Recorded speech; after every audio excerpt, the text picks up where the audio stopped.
Hey everyone, I'm Lucy Douglas. I'm owner and CEO here at New Beginnings Wellness Center and Spa in Ruston, Louisiana. I was talking to you previously about the overprescribing of a classification of medicines called proton pump inhibitors, or PPIs. Prilosec, Nexium, and Protonix being the main ones in that classification. These are prescribed for heartburn and reflux. And I addressed in the previous video why I feel like that is a problem, that there's some significant complications as a result of long-term use of these medicines. So I briefly talked about how I go about addressing the root cause of reflux and heartburn, and how I very carefully help people get off these medicines. And the caveat is always, certainly there are specific uses where these medicines might be necessary. So I'm not really talking about people with known ulcers, things like that. So if that's you, I'm not talking to you. I'm talking to the person that just has persistent heartburn, that burpy uncomfortableness of the backflow of gastric contents up into the esophagus and the back of the throat. That's what I'm talking about. That is not good. The esophagus is not designed to be exposed continuously to gastric contents, so it can be very detrimental. And so I have very specific strategy how we go about healing the whole GI tract and addressing those nasty symptoms at their root cause, because there is a root cause. All of these problems have a reason. You just don't wake up one day with your stomach contents up here for no good reason. It's a layer on layer of a problem that develops over time. It's driven very much by the food you're eating. It can be exacerbated by being overweight because of the pressure on the lower esophageal sphincter. If you're a smoker, that's very much an aggravating factor in a cause of reflux and heartburn. And then a disruption in the gut biome, in the balance of the bacteria in the gut, certainly is part of all of that. And then a lack of integrity in the mucosal barrier, which is from here all the way to the end. And there are things we can do to support that barrier and support the is that right?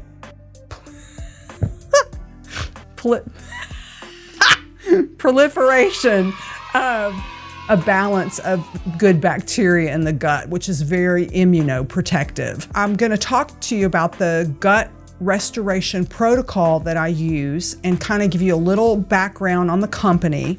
So here is the gorgeous kit. Oh, angels are singing.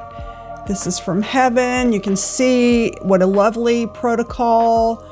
We have a probiotic, we have a prebiotic, and then we have a mucosal barrier protector promoter.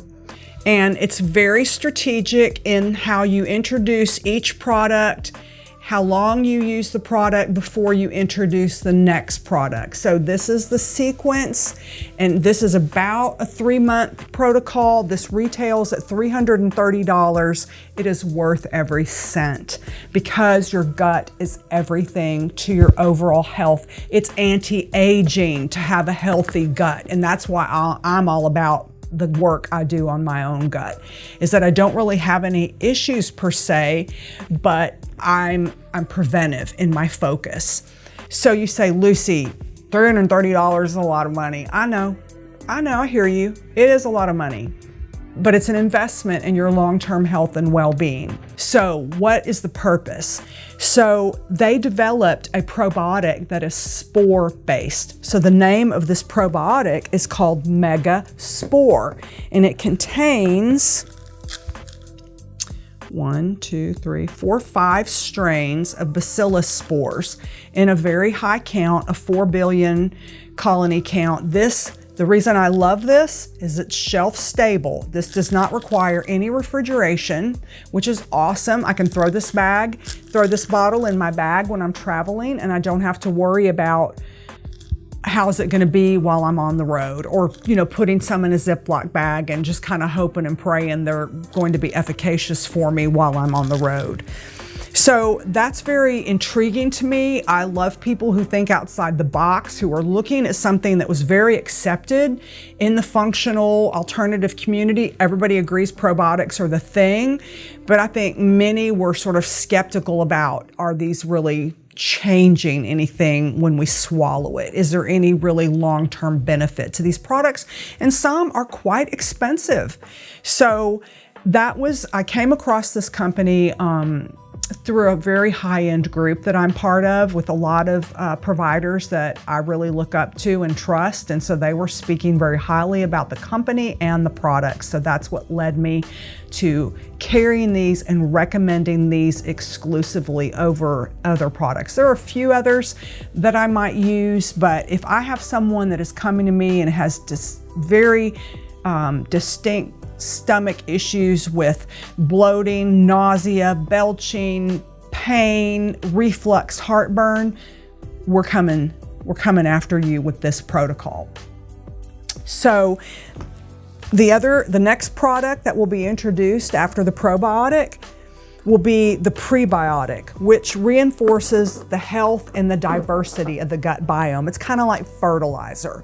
So you can't grow green grass on a brown rocky lot, right? So the probiotic kind of being like the grass seed, and then the prebiotic being the fertilizer of that grass seed. And so we do those two products. We do the probiotic week 1 through 4, and we're working up to the optimal dose. So we're doing that quite slowly to allow the body a chance to get accustomed to this new thing. Because if you have a very distinct dysbiosis, or not a great balance of healthy versus pathogenic bacteria, the probiotic can aggravate your symptoms. So I really don't want that to happen. So we're very calculated in how we introduce the probiotic. Then at week 5, we add in the prebiotic, and you're starting with a half a scoop a day for a week. And then we move you up week 6 to 8 at a whole scoop a day. And then at week 9, we add the Mega Mucosa, which is the mucosal barrier builder. So remember I said you have the mucosal barrier starting here all the way through the end of the GI tract. It's very protective. And so this product contains ingredients that are known to strengthen and support that mucosal barrier. The mucosal barrier product contains some amino acids, but it contains immunoglobulins, so it's strengthening and promoting the immune system. And right now in today's climate, but always, I think a strong immune system is of huge benefit to us. You know, it's so shocking to me how often I talk to moms whose kids are having a lot of GI problems, whether they're struggling with constipation, whether they're struggling with some diarrhea, or even refluxy type problems. These products, we can tailor these even to young kids. So it is a bit of an expense, but it isn't forever. You probably would remain on the probiotic as maintenance after you complete the 3-month kit, but every one of you is different. So we just kind of have to go step by step and see how we do. But I will tell you, the patients that come in and they want to get at their root causes, and they're willing to embrace this plan, the full 360-degree plan where I'm coming at you from every angle, those are the ones that are successful. I will tell you that to this day, even though I've been working on my gut for a long time, tomato products can still kind of aggravate me. And so I can come home, say maybe I've eaten some Mexican food, some chips and salsa, or I've had like a chili that's, you know, very tomato-based, or spaghetti. I can still feel kind of like, meh, like my body's not 100% thrilled by that. So I'm very diligent to take digestive enzymes with my meals that contain some hydrochloric acid to promote that acidic environment in my gut, so that I will robustly digest my food. And that's something I also recommend for those of you who are trying to come off those acid blocking medications. So digestive enzymes can be extremely helpful, but if you just don't have those readily available, a tablespoon of apple cider vinegar dissolved in some water and drinking that will put a fire out very nicely. And the reason it does that is that it's dropping the pH or the acidity of the stomach, so you're better able to digest your food bolus. And that's a very simple intervention. Now, there are a few patients that find that to be uncomfortable when they do something very acidic like that, either with the apple cider vinegar or the digestive enzyme. And if that hurts you here, right here at the stomach, that would tell me your mucosal barrier is not intact. And so we have to back off on those products, and we have to work on building the mucosal barrier, and I have to use a non-acid containing digestive enzyme, which I do have. So each one of you is an individual. I come at you as such, but there are some common things that I'm doing for patients to help restore the health of your gut, and especially those of you who need to come off acid blocking medications. So I hope it encourages you to know that there are solutions, so that you don't have to stay on those pills, that there are complications associated with the long-term use of those pills, and the health of your gut is everything to your long-term health and well-being. So if you're interested, or if you have questions, if you think, hey, I'd like to do that, I can work with you remotely. I have a patient link to an online store with Microbiome Labs, so you can order products directly. I have a patient in Memphis that I work with that is ordering her products directly from the Microbiome Labs website, and we chit-chat about how she's doing. So thank you for your time today. I hope this has been enlightening. If you have questions about acid blocking medicines, please drop those in the comments, and I look forward to talking to you again soon.